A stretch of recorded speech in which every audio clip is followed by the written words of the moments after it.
Hello, this is a update on my 84% replica of a World War II Russian fighter plane called a Polikarpov 185. Just recently I finished making the two outer wings. They're all been clecoed together. Surprisingly, there wasn't as much work in the wings as I thought, as there has been in some other areas.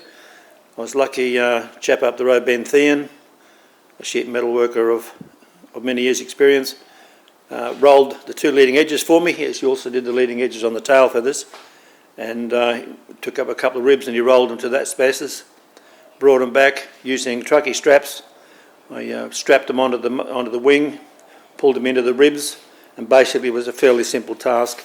As long as I had the ribs lined up with the lines, I was able to go along and clecoed all together. That little piece on the end, it's got a compound curve in it. That's just made out of normal aluminium, but over a structure that size shouldn't be a problem. In the centre wing, I've used 20 thou on the leading edge, as with the outer wing, but in the box and underneath it's all 40 thou.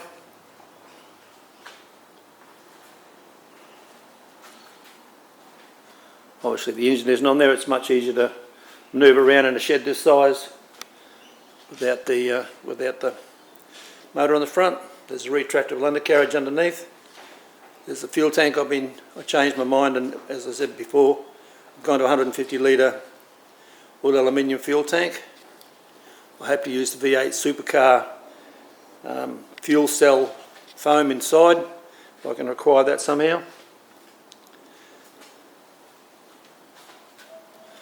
We'll just go underneath the starboard wing. You can have a look underneath there. Very happy with the way the wings turned out. All nice and straight.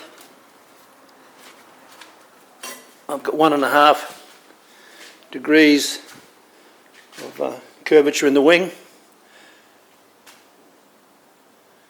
Fiberglass wingtips. Just run you down the inside the wing. All 2024 again.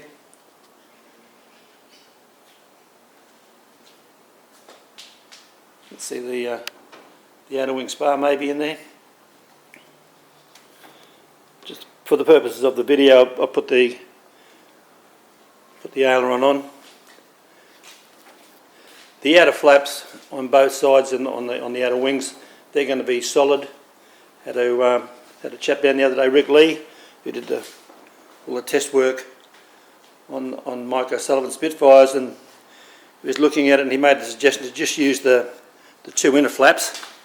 He seems to think there'll be enough surface area there to pull the plane up, and I had to agree with him. I hadn't done any work on the flaps really, because I was never satisfied with the joining mechanism between the two. I never felt it was going to be strong enough. So a little bit of thought, we're going to run with that. We'll just lock the two outer flaps up, but we'll leave them there in case we need to use them.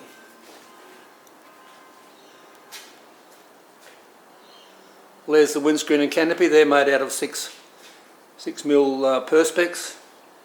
I made my own oven. Made a male and a female mould out of fiberglass. I'll just show you there's the male mould. You can pick that up. And inside is the windscreen mould. Made my own. The oven was just made out of particle board and ply. That's quite big. I lined it all with alfoil.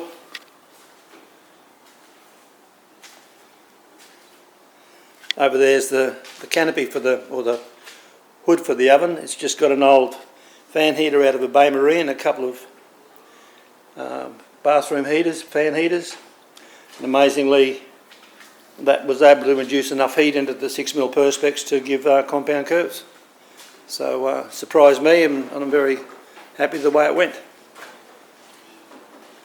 So there's the hydraulic system for the undercarriage, electric motor for the flap mechanism, compressed air bottle for the starter. I don't run a generator, I run 3 batteries, a main and two backup. That shouldn't be any problems.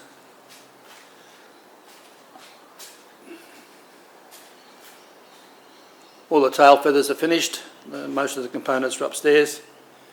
All the skins have been finished. They're all upstairs. They're not drilled in yet, but I've cut them all. They're not clear-coed.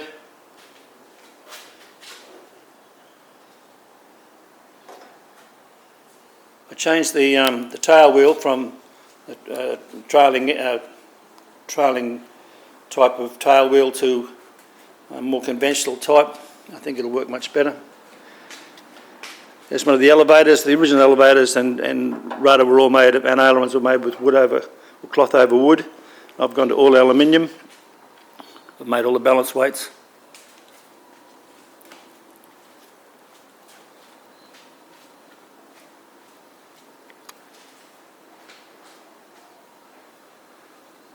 There's the turtle deck in one piece, which I've been trying to make a compound curve on a sheet of metal that big isn't easy, I can tell you. I've had a couple of goes at it.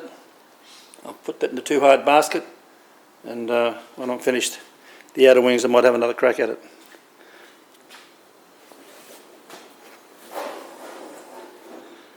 There's a little Nanchang, 600 cubic inch Nanchang that was on the front. There's a video on the net of that. I can't wait till I get it back on the front again. Start her up.